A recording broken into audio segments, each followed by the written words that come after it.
Al ir a comprar un coche de lujo, Javier Milei fue humillado por su apariencia, se arrepintieron. Cuando el economista y futuro presidente de Argentina Javier Milei decidió visitar el concesionario de autos más exclusivo de Puerto Madero en Buenos Aires, esperaba simplemente adquirir un vehículo después de años de éxito profesional, pero en cambio encontró a empleados que lo juzgaron únicamente por su apariencia desaliñada y su cabello revuelto, sin imaginar quién era realmente.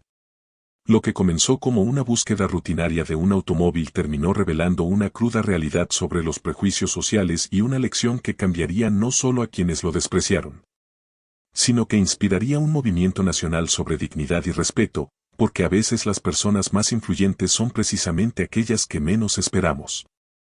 Antes de comenzar, denle like y suscríbanse para que podamos seguir creando historias como esta. El aire fresco de la mañana porteña acariciaba el rostro de Javier mientras caminaba por las elegantes calles de Puerto Madero. Su paso era pausado, casi reflexivo, como si cada movimiento fuera parte de un análisis económico que solo él podía comprender. Vestía una camisa blanca arrugada que parecía haber sobrevivido a varias jornadas de debates televisivos. Unos pantalones oscuros gastados por el uso constante y zapatos que claramente habían recorrido muchos estudios de televisión y universidades del país. A primera vista, cualquiera podría confundirlo con un profesor universitario despistado o un investigador absorto en sus pensamientos. Pero había algo particular en su manera de observar todo a su alrededor, como si estuviera calculando variables invisibles para el resto del mundo. Su cabello, característicamente despeinado, se movía ligeramente con la brisa mientras se acercaba al imponente edificio de cristal y acero que albergaba el concesionario más prestigioso de la capital argentina. El lugar brillaba bajo el sol matutino. Era un templo dedicado a los automóviles de lujo, donde cada vehículo expuesto parecía una obra de arte meticulosamente colocada. Los ventanales permitían ver desde la calle los Ferrari rojos, los Mercedes plateados y los BMW negros que reposaban sobre superficies inmaculadas. El contraste entre la opulencia del interior y la apariencia sencilla del hombre que se aproximaba a la entrada no podría haber sido más marcado. Al cruzar las puertas automáticas de vidrio, el aire acondicionado lo recibió junto con el aroma a cuero nuevo y metal pulido. El piso de mármol reflejaba las luces halógenas que iluminaban cada rincón del showroom. Varios empleados vestidos con trajes impecables conversaban cerca de los vehículos, sus voces se mezclaban con música instrumental de fondo que creaba una atmósfera de exclusividad absoluta. El primero en notarlo fue Sebastián, un vendedor de unos 30 años con el cabello perfectamente peinado hacia atrás y un traje azul marino que le quedaba como un guante. Su mirada recorrió rápidamente la figura de Javier desde los zapatos hasta el cabello despeinado, y una sonrisa burlona se dibujó en su rostro. Se acercó a su compañero Rodrigo, un hombre más corpulento de barba prolijamente recortada, y le susurró algo al oído. Es increíble lo que uno puede ver por las mañanas. Parece que alguien se confundió de lugar, seguramente anda buscando la estación de subte. Rodrigo soltó una risa ahogada y miró hacia donde Javier observaba con genuino interés un Mercedes-Benz clase S color negro.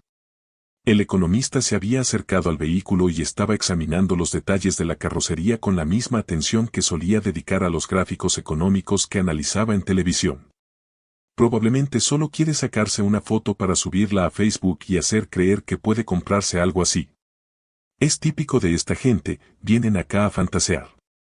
Un tercer empleado, más joven que los anteriores, se acercó al grupo. Se llamaba Tomás y llevaba apenas 6 meses trabajando en el concesionario. A diferencia de sus colegas, algo en la actitud de Javier le generaba curiosidad más que desprecio.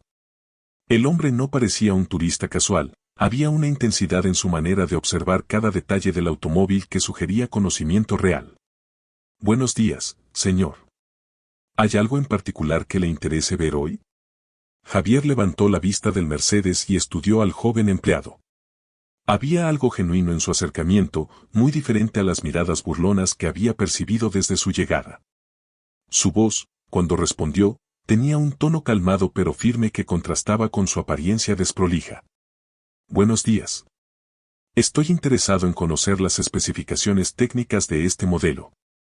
He estado evaluando diferentes opciones y me gustaría entender mejor qué puede ofrecer. La respuesta sorprendió a Tomás. No era la típica pregunta superficial sobre el color o el precio que solían hacer los curiosos. Este hombre hablaba como alguien que realmente estaba considerando una compra. Sebastián y Rodrigo, que habían escuchado la conversación desde cierta distancia, intercambiaron otra mirada cargada de escepticismo. Mire, señor, este vehículo tiene un valor de mercado bastante elevado. Quizás sería más conveniente que revisara nuestra sección de autos usados, está en el sótano. La sugerencia de Sebastián estaba cargada de condescendencia. Javier lo miró fijamente, sin mostrar enojo pero con una expresión que denotaba que había registrado perfectamente el tono despectivo. En su mente comenzó a formarse algo parecido a una hipótesis económica. Este lugar operaba con criterios de discriminación que probablemente afectaban no solo su imagen pública, sino también su potencial de ventas reales. Agradezco la sugerencia, pero prefiero concentrarme en los modelos de esta planta. Tomás, sintiéndose incómodo por la actitud de su compañero, decidió responder profesionalmente a la consulta original. Comenzó a explicar las características del motor, la tecnología incorporada y las opciones de personalización disponibles. Javier escuchaba con atención, haciendo preguntas específicas que revelaban un conocimiento sorprendente sobre mecánica automotriz y tecnología. Veo que conoce bastante del tema, señor. ¿Ha tenido experiencia previa con vehículos de alta gama? He tenido la oportunidad de analizar diferentes mercados, incluyendo el automotriz. La relación costo-beneficio y la proyección de valor siempre son factores determinantes en cualquier inversión significativa. La respuesta intrigó aún más a Tomás, pero también llegó a oídos de Rodrigo, quien no pudo contenerse y se acercó al grupo con una sonrisa sardónica. Perdón por interrumpir, pero creo que hay un malentendido aquí. Este modelo tiene un precio base de $200,000, sin incluir las opciones adicionales. No estamos hablando de financiamiento a largo plazo ni nada por el estilo. La cifra fue mencionada como si fuera una barrera infranqueable, un muro diseñado para disuadir a cualquiera que, según su criterio, no perteneciera a ese ambiente. Javier procesó la información con la misma tranquilidad con la que solía manejar las estadísticas de inflación en sus análisis económicos. Entiendo. Es efectivamente una inversión considerable. Me gustaría también conocer las opciones de la línea BMW y Audi que tienen disponibles. La persistencia de Javier comenzó a generar murmullos entre otros empleados del concesionario. Algunos se habían acercado discretamente para observar la situación, creando un ambiente de expectación que el economista percibía perfectamente. Era como estar en un debate televisivo donde todos esperaban que cometiera un error para desacreditarlo. Sebastián decidió ser más directo. Se colocó entre Javier y el automóvil que estaba examinando, con una actitud claramente intimidatoria. Mire, amigo, creo que está perdiendo su tiempo y el nuestro. Este no es el lugar para venir a soñar despierto. Hay muchos concesionarios en la ciudad donde puede mirar autos más acordes a su presupuesto. El comentario fue lo suficientemente alto como para que otros clientes del showroom lo escucharan. Una pareja elegante que miraba un Porsche se volteó con curiosidad y un hombre mayor que conversaba con otro vendedor también dirigió su atención hacia el grupo. La humillación era pública y deliberada. Javier respiró profundamente. En su mente se activó la misma calma que lo caracterizaba cuando enfrentaba ataques personales en programas de televisión o debates académicos.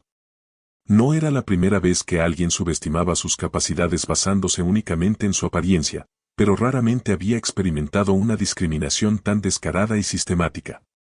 Aprecio su sinceridad. Sin embargo, creo que puedo determinar por mí mismo si este es el lugar adecuado para realizar mi compra. Su respuesta fue medida, casi académica, lo que pareció irritar aún más a Sebastián. Rodrigo se sumó a la confrontación, cruzándose de brazos en una actitud claramente hostil. ¿Su compra? Perdón, pero tengo que preguntarle, ¿usted realmente tiene la capacidad económica para adquirir alguno de estos vehículos? Porque si es así, debería poder demostrarlo de alguna manera. El desafío era directo y humillante. Otros empleados se habían acercado formando un semicírculo alrededor de Javier, como si fuera un espectáculo diseñado para su entretenimiento.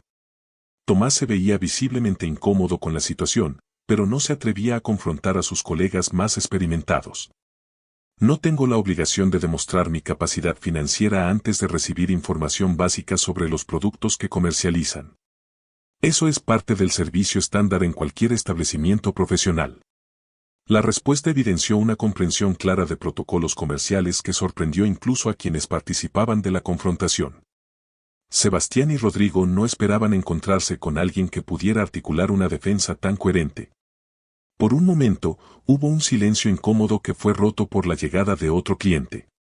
Un empresario conocido del ambiente porteño entró al showroom acompañado por su esposa. Inmediatamente, la actitud de los vendedores cambió radicalmente. Sebastián y Rodrigo abandonaron a Javier como si nunca hubiera existido y se dirigieron hacia los recién llegados con sonrisas profesionales y saludos efusivos.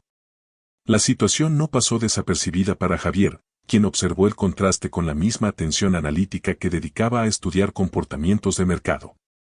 En pocos segundos, había presenciado una demostración perfecta de cómo funcionaban los sesgos de confirmación en un ambiente comercial de alta gama. Tomás se acercó nuevamente, aprovechando que sus compañeros estaban ocupados con otros clientes. Señor, lamento mucho la actitud de mis colegas. No es la manera correcta de tratar a ningún cliente, independientemente de las circunstancias. La disculpa era genuina, y Javier la reconoció como tal. Durante sus años de experiencia en televisión y academia, había desarrollado una habilidad especial para distinguir entre gestos auténticos y performance calculada. Te agradezco, Tomás. Se nota que entiendes lo que significa el servicio al cliente. Eso habla bien de tu carácter personal. Puedo mostrarle toda la información que necesite. Tenemos catálogos detallados y puedo explicarle las opciones de financiamiento si está realmente interesado. La oferta era honesta, pero Javier había llegado a una conclusión diferente sobre cómo manejar la situación. Su mente económica había comenzado a desarrollar una estrategia más amplia, una que podría tener impactos mucho más allá de una simple compra de automóvil. Te agradezco muchísimo, Tomás, pero creo que voy a tomarme un tiempo para evaluar todas las opciones disponibles en el mercado. Has sido muy profesional. Con esa despedida, Javier se dirigió hacia la salida del concesionario. Caminó con la misma tranquilidad con la que había llegado, pero ahora llevaba consigo algo más que el simple recuerdo de una experiencia desagradable. En su mente se estaba formando un plan que combinaría su comprensión de los medios de comunicación, su influencia en redes sociales y su capacidad para generar debate público. Una vez fuera del edificio, sacó su teléfono y marcó un número familiar. ¿Carolina? Soy Javier. Necesito que organices una reunión para esta tarde. Hay algo importante que quiero discutir contigo. Carolina Píparo, su asistente y colaboradora cercana, reconoció inmediatamente el tono en su voz. Era el mismo que usaba cuando había identificado una injusticia que requería acción inmediata.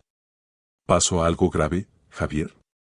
Digamos que acabo de presenciar una situación que podría convertirse en una excelente oportunidad para hablar sobre temas importantes. Prepara una cámara portátil y tu libreta. Vamos a documentar algo interesante. La tarde siguiente, Javier regresó al concesionario. Esta vez llevaba exactamente la misma ropa del día anterior, pero su actitud había cambiado sutilmente. Caminaba con el mismo paso pausado, pero había una intencionalidad diferente en sus movimientos. Carolina lo seguía a cierta distancia, con una cámara discreta que podía activar en cualquier momento. Al entrar, los mismos empleados del día anterior estaban en sus puestos. Sebastián fue el primero en reconocerlo y le susurró algo a Rodrigo, quien sonrió con una mezcla de diversión y molestia. No puede ser. El economista de barrio volvió. ¿Ahora qué quiere? Javier se dirigió directamente hacia el mismo Mercedes que había estado examinando el día anterior. Tomás, al verlo, se acercó inmediatamente con una sonrisa profesional. Buenos días nuevamente, señor. ¿Ha decidido algo respecto a los modelos que discutimos ayer? Buenos días, Tomás. Efectivamente, he tenido tiempo de reflexionar sobre nuestras conversaciones de ayer y me gustaría hacer algunas consultas adicionales. Sebastián y Rodrigo se acercaron al escuchar la conversación. Su lenguaje corporal evidenciaba la misma actitud despectiva del día anterior, pero esta vez Javier parecía estar esperando exactamente esa reacción. ¿En serio va a volver todos los días a perder nuestro tiempo? Esto ya es ridículo. El comentario de Rodrigo fue captado perfectamente por la cámara que Carolina manejaba desde una posición estratégica cerca de la entrada.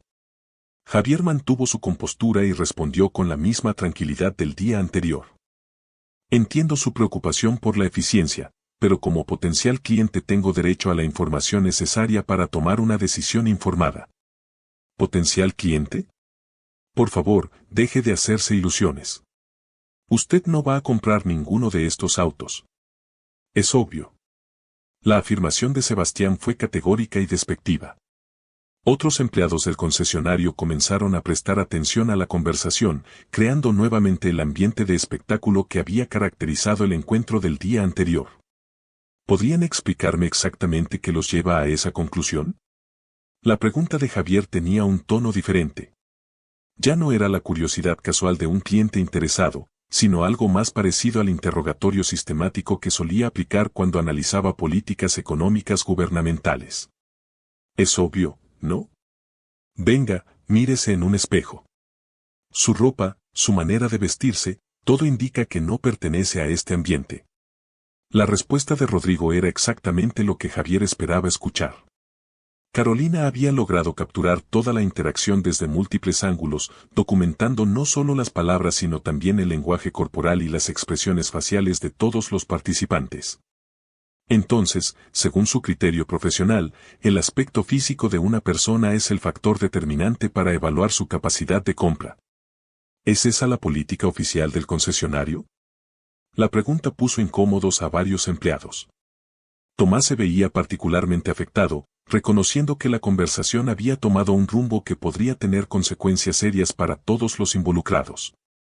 No es política oficial, pero es sentido común. La gente que puede comprarse estos autos se viste de cierta manera, se comporta de cierta manera. Usted no cumple con ese perfil. Entiendo. ¿Y han considerado alguna vez que esa manera de evaluar clientes podría estar excluyendo oportunidades reales de venta? La respuesta de Javier reveló un conocimiento de estrategias comerciales que sorprendió incluso a quienes no participaban directamente de la conversación. Un gerente que había estado observando desde su oficina decidió acercarse al grupo. ¿Hay algún problema aquí? Fernando Morales era el gerente general del concesionario, un hombre de unos 50 años con experiencia en el sector automotriz de lujo. Su llegada cambió inmediatamente la dinámica de la conversación. Buenos días, señor Morales. Me llamo Javier Milei. He venido 2 días consecutivos interesado en adquirir un vehículo, pero me he encontrado con una situación particular que creo podría interesarle. El uso de su nombre completo y el tono formal sorprendieron a todos los presentes. Sebastián y Rodrigo intercambiaron miradas nerviosas, comenzando a intuir que la situación podría estar escapando de su control. ¿Qué tipo de situación, señor Milei? Sus empleados han establecido criterios de atención al cliente basados exclusivamente en apariencia física. He sido objeto de comentarios despectivos y discriminatorios durante mis 2 visitas, a pesar de haber manifestado interés genuino en realizar una compra. Las acusaciones eran serias y específicas. Fernando miró alternativamente a Javier y a sus empleados, tratando de evaluar la veracidad de lo que estaba escuchando. ¿Puede ser más específico sobre estos comentarios? Javier sacó un pequeño cuaderno de su bolsillo trasero. Las páginas estaban llenas de anotaciones detalladas, fechas, horarios y transcripciones exactas de las conversaciones que había mantenido durante sus visitas. Ayer a las 10:47, el señor Sebastián sugirió que buscaba la estación de subte. A las 10:52, el señor Rodrigo insinuó que solo quería sacarme fotos para redes sociales. A las 11:15, ambos me sugirieron visitar la sección de autos usados en el sótano, a pesar de haber expresado interés específico en los modelos de esta planta.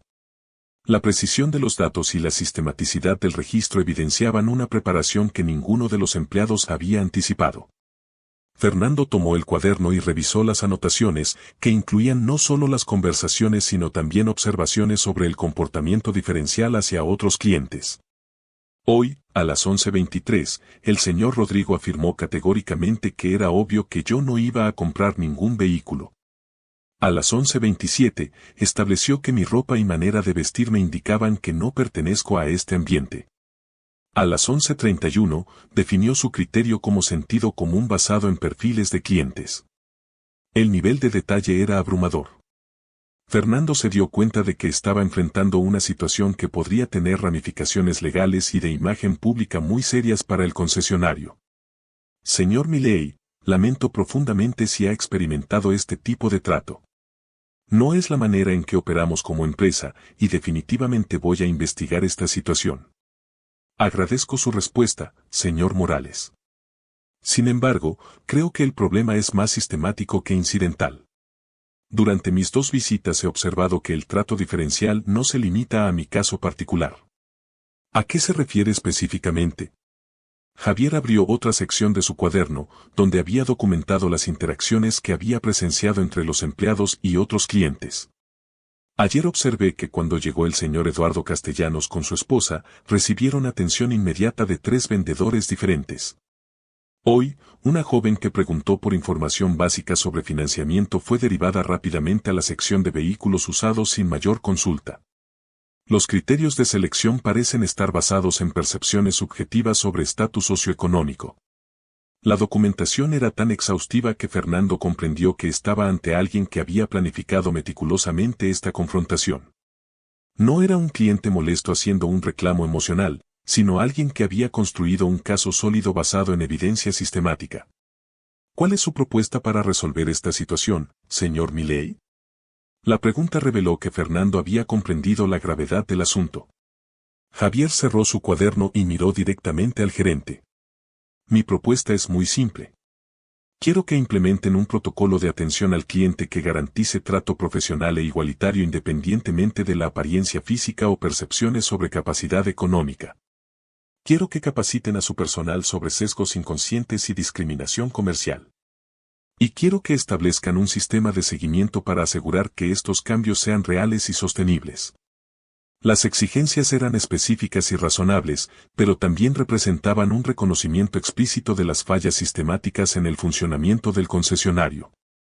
Sebastián y Rodrigo permanecían en silencio, comenzando a comprender las posibles consecuencias de su comportamiento. Y si no están dispuestos a implementar estos cambios, haré público este caso a través de mis canales de comunicación. Tengo una audiencia considerable en redes sociales y medios tradicionales que podría estar interesada en conocer cómo operan los concesionarios de lujo en Buenos Aires.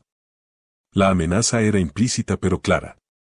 Fernando conocía la influencia mediática de algunos economistas y analistas políticos y comprendió que una controversia pública podría ser devastadora para la reputación del concesionario. Señor Milei, estoy completamente dispuesto a trabajar con usted para implementar los cambios que sugiere. ¿Podríamos programar una reunión para la próxima semana y discutir los detalles específicos? La respuesta positiva marcó un punto de inflexión en la negociación. Javier había logrado que el gerente reconociera el problema y se comprometiera públicamente con una solución. Me parece perfecto. Carolina, mi asistente, coordinará los detalles con usted. Espero que entiendan que esto no es una venganza personal, sino una oportunidad de mejorar realmente el servicio que ofrecen. Con esa aclaración, Javier se dirigió hacia la salida, pero antes se detuvo frente a Tomás. Tomás, quiero agradecerte nuevamente por tu profesionalismo. Esperamos que el nuevo protocolo permita que empleados como tú puedan trabajar en un ambiente más justo para todos. El reconocimiento público hacia el único empleado que lo había tratado con respeto fue un gesto calculado que no pasó desapercibido para nadie. Sebastián y Rodrigo lo observaron alejarse en silencio, comenzando a procesar las posibles consecuencias de sus acciones. La reunión de la semana siguiente se realizó en una sala de conferencias del concesionario. Fernando había invitado a los principales vendedores y al equipo de recursos humanos. Javier llegó acompañado por Carolina y por un consultor en diversidad organizacional que había trabajado con empresas multinacionales. La discusión duró 3 horas y resultó en la implementación de un programa integral de capacitación sobre sesgos inconscientes, protocolos estandarizados de atención al cliente y un sistema de evaluación continua basado en la satisfacción real de los clientes independientemente de su perfil socioeconómico aparente. 2 meses después, Javier recibió una llamada de Fernando. Señor Milei, quería informarle que hemos implementado todos los cambios acordados. Además, nuestras ventas han aumentado un 15% desde que comenzamos a aplicar el nuevo protocolo. Resulta que estábamos perdiendo oportunidades reales de negocio por nuestros prejuicios. La confirmación validó la hipótesis económica original de Javier. La discriminación no solo era éticamente incorrecta, sino también comercialmente ineficiente. Me alegra escuchar eso, Fernando. ¿Y cómo está respondiendo el personal a los cambios? La mayoría muy bien. Sebastián y Rodrigo necesitaron más tiempo para adaptarse, pero ahora comprenden que el enfoque anterior era contraproducente para todos. Tomás se ha convertido en uno de nuestros vendedores más exitosos, precisamente por su capacidad de tratar a todos los clientes con el mismo respeto. Esa respuesta confirmó algo que Javier había intuido desde el principio. Las personas con mayor integridad personal también tendían a ser más exitosas profesionalmente cuando se les daba la oportunidad de trabajar en ambientes justos. La historia no terminó en el concesionario. 3 meses después del incidente original, Javier fue invitado a participar en un programa de televisión dedicado a discutir discriminación en servicios comerciales de alta gama. El caso del concesionario de Puerto Madero se había convertido en un ejemplo de cómo abordar constructivamente los prejuicios institucionales. Durante la entrevista, Javier explicó su metodología. Muchas veces cuando enfrentamos discriminación, nuestra reacción natural es la indignación emocional. Pero creo que es más efectivo abordar estos problemas con la misma rigurosidad que aplicamos al análisis económico. Documentar, sistematizar, proponer soluciones concretas y crear incentivos para el cambio. El programa fue visto por más de 2 millones de personas y generó un debate nacional sobre prejuicios sociales y protocolos comerciales. Varios otros concesionarios y establecimientos de lujo contactaron a Javier para solicitar asesoramiento sobre cómo mejorar sus prácticas de atención al cliente. 6 meses después, Javier finalmente compró un automóvil. Regresó al mismo concesionario de Puerto Madero, donde fue recibido por Tomás, quien ahora ocupaba un puesto de supervisor de ventas. Señor Milei, es un placer verlo nuevamente. ¿En qué podemos ayudarlo hoy? Creo que finalmente ha llegado el momento de hacer esa compra que habíamos discutido hace varios meses. La transacción se completó sin incidentes. Sebastián y Rodrigo, que aún trabajaban en el concesionario pero habían modificado completamente su approach con los clientes, se acercaron al final del proceso. Señor Milei, queríamos pedirle disculpas formalmente por nuestro comportamiento de hace meses. Hemos aprendido mucho desde entonces y esperamos que pueda perdonar nuestros errores. La disculpa era genuina y Javier la recibió con la misma seriedad con la que había manejado toda la situación. Los perdono completamente. Lo importante no es el error que cometieron, sino lo que hicieron después para corregirlo. Eso habla bien de su capacidad de crecimiento personal. Un año después del incidente original, Javier recibió una invitación para dar una conferencia en la Universidad de Buenos Aires sobre sesgos cognitivos en ambientes comerciales. Durante su presentación, utilizó el caso del concesionario como ejemplo de cómo los prejuicios pueden tener costos económicos medibles. La lección más importante que aprendí de esta experiencia no fue que la discriminación existe, eso ya lo sabíamos. La lección fue que es posible combatirla de manera efectiva cuando aplicamos metodologías rigurosas y ofrecemos incentivos positivos para el cambio. Después de la conferencia, un estudiante de economía se acercó para hacerle una pregunta. Profesor Milei, ¿cree que su influencia pública fue determinante para lograr los cambios en el concesionario? Es una excelente pregunta. Creo que mi influencia pública ayudó, pero no fue lo más importante. Lo determinante fue la documentación sistemática, la propuesta de soluciones concretas y la creación de incentivos positivos para el cambio. Cualquier persona puede aplicar esa metodología, independientemente de su influencia mediática. La respuesta reflejaba una de las características más importantes de su approach, la creencia de que las soluciones efectivas deben ser replicables y accesibles para cualquier persona que enfrente situaciones similares. 2 años después, el concesionario de Puerto Madero había implementado un programa de responsabilidad social que incluía talleres gratuitos sobre diversidad e inclusión para otros comercios del área. Fernando contactó nuevamente a Javier para informarle sobre esta expansión. Señor Milei, quería contarle que hemos decidido compartir nuestra experiencia con otros establecimientos. Creemos que los cambios que implementamos pueden beneficiar a toda la comunidad comercial de Puerto Madero.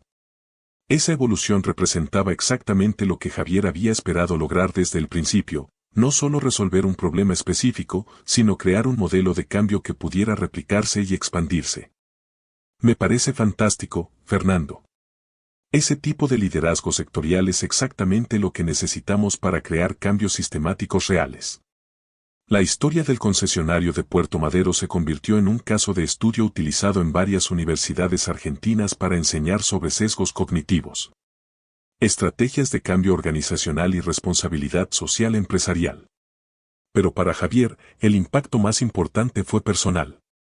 Durante una entrevista televisiva 3 años después del incidente original, el periodista le preguntó sobre el impacto personal que había tenido toda la experiencia. ¿Qué cambió en usted después de vivir esa situación de discriminación y el proceso que siguió? Javier reflexionó unos segundos antes de responder. Creo que lo más importante fue confirmar que los principios económicos que aplicamos para analizar mercados también funcionan para resolver problemas sociales. La discriminación no es solo moralmente incorrecta, es económicamente ineficiente. Cuando demostramos eso con datos concretos, las empresas cambian porque les conviene cambiar. La entrevista fue vista por millones de argentinos y marcó el inicio de una serie de iniciativas que Javier desarrollaría en los años siguientes. El método Puerto Madero, como comenzó a conocerse su approach, se aplicó en casos de discriminación en restaurantes, hoteles, bancos y otros servicios comerciales de alta gama. Carolina, quien había documentado todo el proceso original, se convirtió en coordinadora de un programa nacional de capacitación sobre sesgos inconscientes que llegó a entrenar a más de 50.000 empleados del sector servicios en todo el país. 4 años después del incidente, Javier recibió una llamada inesperada. Era de Sebastián, el vendedor que más lo había humillado durante sus primeras visitas al concesionario. Señor Milei, sé que han pasado muchos años, pero quería contarle algo importante. El mes pasado abrí mi propio concesionario en Córdoba y desde el primer día implementé todos los protocolos que usted nos ayudó a desarrollar. Quería agradecerle por haberme enseñado que el respeto no es solo lo correcto, sino también lo más inteligente comercialmente. La llamada representó la validación más completa del proceso que Javier había iniciado años atrás. No solo había logrado cambiar un comportamiento específico, sino que había inspirado a alguien a replicar esos cambios en un contexto completamente nuevo. Me alegra muchísimo escuchar eso, Sebastián. ¿Cómo está funcionando tu enfoque con los clientes? Increíblemente bien. Tenemos clientes que vienen desde otras provincias porque saben que aquí van a ser tratados con respeto independientemente de cómo se vean. Resulta que la reputación de inclusión es una ventaja competitiva muy poderosa. Esa conversación inspiró a Javier a escribir un libro sobre la aplicación de principios económicos para resolver problemas de justicia social. La economía del respeto se convirtió en un bestseller y fue traducido a varios idiomas. 5 años después del incidente original, Javier fue invitado como orador principal a un congreso internacional sobre discriminación comercial que se realizó en Buenos Aires. Representantes de más de 20 países llegaron para conocer el modelo argentino de cambio organizacional basado en incentivos económicos. Durante su presentación, Javier resumió las lecciones aprendidas durante todo el proceso. La discriminación persiste en muchas sociedades porque la combatimos únicamente desde perspectivas morales o legales. Pero cuando demostramos que también tiene costos económicos medibles y cuando ofrecemos herramientas concretas para el cambio, las organizaciones responden de manera mucho más efectiva y sostenible. Al final de la conferencia, una empresaria brasileña se acercó para comentarle sobre la implementación del método en Sao Paulo. Señor Milei, aplicamos su metodología en una cadena de hoteles de lujo y los resultados han sido extraordinarios. No solo mejoró la satisfacción de los clientes, sino que también aumentó la motivación de los empleados. Cuando las personas trabajan en ambientes más justos, son más productivas y más felices. Esos comentarios confirmaron que el impacto del método Puerto Madero había trascendido las fronteras argentinas y estaba generando cambios positivos en diferentes culturas y contextos económicos. El último capítulo de esta historia se escribió 6 años después del incidente original. Javier había sido elegido presidente de Argentina y durante su discurso de asunción mencionó específicamente la experiencia del concesionario. Una de las lecciones más importantes que he aprendido es que el cambio real no viene de la imposición autoritaria, sino de crear incentivos correctos para que las personas elijan hacer lo correcto. Hace años, cuando fui discriminado en un concesionario de autos, pude haber respondido con indignación o resentimiento. En cambio, elegí documentar, proponer y crear incentivos para el cambio. El resultado fue una transformación que llegó mucho más lejos de lo que cualquiera de nosotros había imaginado. Tomás, el joven vendedor que lo había tratado con respeto desde el primer día, estaba entre los invitados especiales en la ceremonia de Asunción. Ahora dirigía una cadena de concesionarios que operaba bajo protocolos de inclusión y diversidad. Y había contratado específicamente a personas que habían experimentado discriminación para formar parte de su equipo de liderazgo. Al finalizar la ceremonia, Tomás se acercó al nuevo presidente. Señor presidente, quería agradecerle nuevamente por haberme enseñado que hacer lo correcto no solo es moralmente importante, sino que también es la estrategia más inteligente a largo plazo. Javier sonrió y le respondió con la misma sencillez que había caracterizado todo el proceso desde aquella primera mañana en Puerto Madero. Gracias, Tomás. Pero creo que tú ya sabías eso desde el principio. Solo necesitabas un ambiente que te permitiera demostrarlo.